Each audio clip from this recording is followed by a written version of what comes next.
The role of leadership is one called high intensity on personal development, on language, on vocabulary, on skills, on compassion, on strength and power, vigor. However, here's the refinement of leadership. Make this list. This is a good one. Leaders must be strong but not rude. Some people mistake rudeness for strength. We don't need rudeness, but we do need strength. Next, be kind but not weak. Some people mistake weakness for kindness. Nothing could be further from the truth. We don't need weakness, but we do need kindness. Kindness is not offering to carry somebody the rest of their life, but to show him how to develop the leg muscle so they can walk the rest of their life and stay with them till they learn it. That's kindness. Next, we must be thoughtful but not lazy. It is important to dream, as we found out earlier, but you don't want to be just a dreamer. You must use dreams as the incentive to become the person, to develop the skills, to pull them off someday. Check it off your list. Walk the high road. Next, leaders must learn to be bold but not a bully. Bold enough to seize the day, bold enough to seize the moment, seize the occasion, seize the opportunity. But we don't need anybody to throw their weight around. Serves no useful purpose. We don't need to bully people into compliance. Congress doesn't need to be a bully. It needs to be thoughtful, constructive, generous, but practical. Next, learn to be humble but not timid. Some people mistake timidity for humility. But here's the truth. Timidity is a disease. It's a malady. It can be cured, or it can be driven into such a small corner it doesn't dominate your life anymore, but you do have to work at it. One of the richest friends I got, I'm telling you, he was timid and shy. Now he's driven it into such a small corner. He's a mega millionaire. Humility we all need, because humility is a virtue. Timidity is a malady, but humility is the virtue. Next, be proud but not arrogant. This is the course in leadership everybody needs. Yes, school pride. Yes, community pride. Yes, family pride. Yes, team pride. Yes, personal pride, but not arrogance. Do you know the worst kind of arrogance? Arrogance from ignorance. That's the worst kind. If a guy's smart and arrogant, you can handle that. But if a guy's dumb and arrogant, that's too much. But we don't need arrogance. No matter how accomplished you become, resist the temptation to be arrogant. Resist the temptation to be lofty. Real life is among the people. Real life is in human experiences. Walk off into your ivory tower, you'll resent the rest of your life no matter how rich and mega accomplished you become. Resist all temptation to be arrogant. Here's the last one. Humor without folly. It's okay to be witty, but not silly. And only sophisticated people know the difference. Difference. You must know what you're going after. You must know what you are going after. You can't live your life meandering around hoping you hit something, and whatever you hit, you say, that's what I was aiming at. You have to have a specific target in mind. Most people don't succeed at getting what they're going after because they don't take the time to research what they're going after. They ask for things and then see if they want them. But you have to be careful about that, because if you ask for something, you might get it. And before you start blabbing what all you want to see God do, you need to be sure that that's what you want to see happen in your life. Know what you're going after. Now you say amen to that, but there's very few people who live by that principle. Most people want everything they see somebody else with. They buy clothes that don't look good on them. They wear hairstyles that don't look good on them. They buy houses they can't afford because they're trying to keep up with somebody else. But if you really want to be a winner, if you really want to come off as successful, if you really want to be bright, only go after things that are meant for you to have. It will make you look successful. And what makes you look bright is when you pick your battles. There are some things that you don't fight because that's not your fight. You don't get into that thing. You don't pick those battles. You don't covet what you see somebody else fight down because they're anointed to fight that. They can do that. You might not be gifted to fight that area, and you don't want to covet somebody else's battle or covet somebody else's success. Covet, and the other word I want you to think about is the word envy, because envy is the attitude that you have about other people's success. When you become envious of other people's success, you fail to become everything that God would have you to be.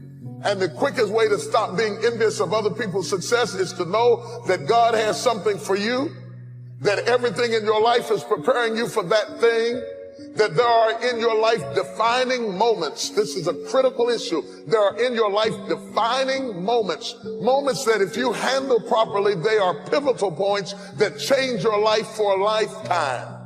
It is at these moments that if you know what you're going after, everything that you went through before is justified in preparing you for these defining moments.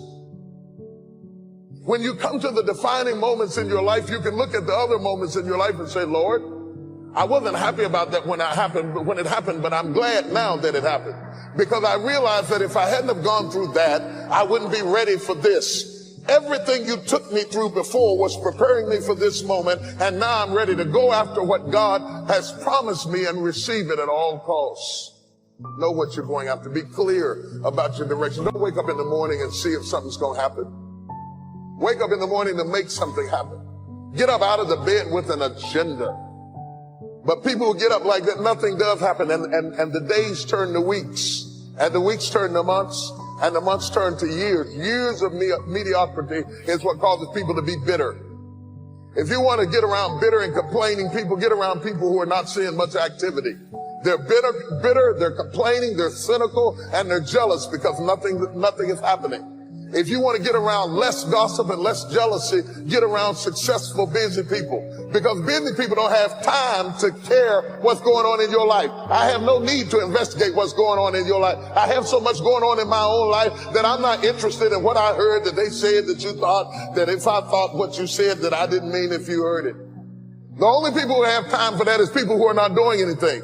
And they watch your life like it's a soap opera because they're living their life vicariously through you. What's going on in your life intrigues them because nothing is going on in their life. And if you want to stop that from happening to you, wake up in the bed and know what you're going after. Get up out of the bed with an agenda. When you have an agenda, you don't spend time worrying about how you feel because it doesn't make any difference how you feel. You woke up with something to do.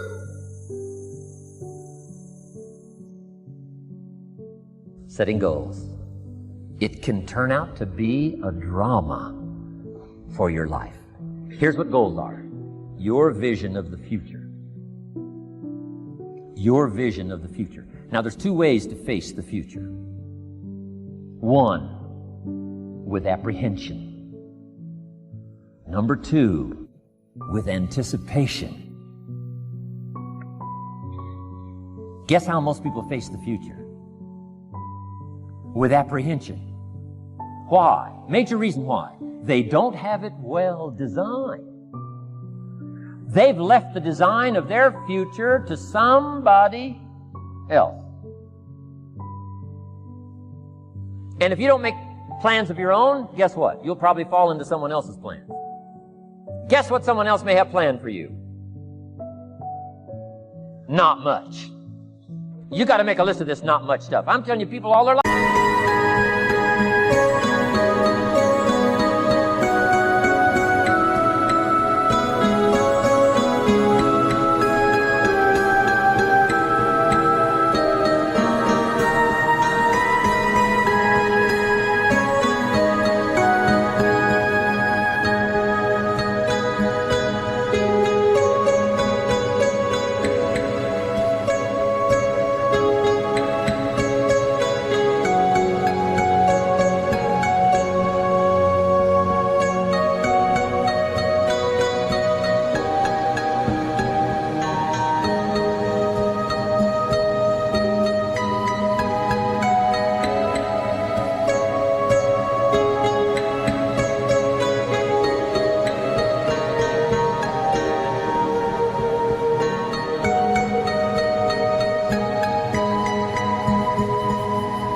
Count on this not much list.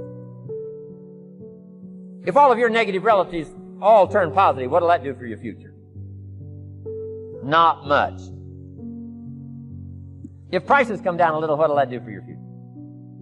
Not much. If the economy gets a little better, what will that do for your future? Not much. If circumstances get a little better, what will that do? Not much. If the weather gets a little better over the next few years, that'll do. Not much. I mean, you could go right down this whole scenario list. Most people all their lives, with their fingers crossed, count on this not much list. That's why 10 years from now, they'll be driving what they don't want to drive, living where they don't want to live, wearing what they don't want to wear, doing what they don't want to do, having what they don't want to have, maybe become what they didn't want to become. And it all starts by counting on something that's not going to count much. You say, well, then how can my life dramatically change? You got to count on yourself. And here's one of the things you got to count on. Your ability to design the future. It's called the promise.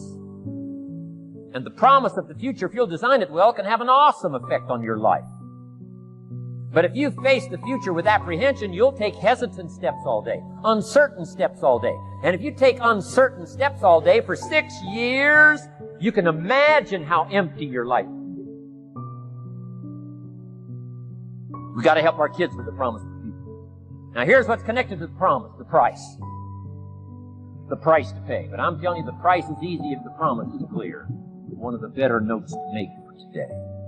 The price is easy if the promise is clear and powerful. But the price seems almost too much to pay. Too much to get over. Too much to accomplish if the promise isn't clear. If the promise isn't powerful. I'm telling you, kids will pay the discipline if they can see the promise. One of our biggest challenges as parents in the 90s is to help our kids see the promise of the future. That's why I'm teaching financial independence. How to become wealthy and powerful and sophisticated and healthy and unique. All of the stuff kids would hope to go for. It's all possible. This is America. That's the promise of the future. The price, a few simple disciplines practiced every day. And I'm telling you, the kids will pay the price of the simple disciplines if they can see the promise of the future. But if they can't see, they don't want to pay. And the same is true of all of us. We will pay the most extraordinary disciplines if we can see the promise of the future, called setting goals. So I'm asking you to get a handle on the future. I'm asking you not to leave it to anyone else. Don't leave it to the company. Companies got their own goals. I'm asking you to set your own goals, your personal goals. Income goals and financial goals and health goals.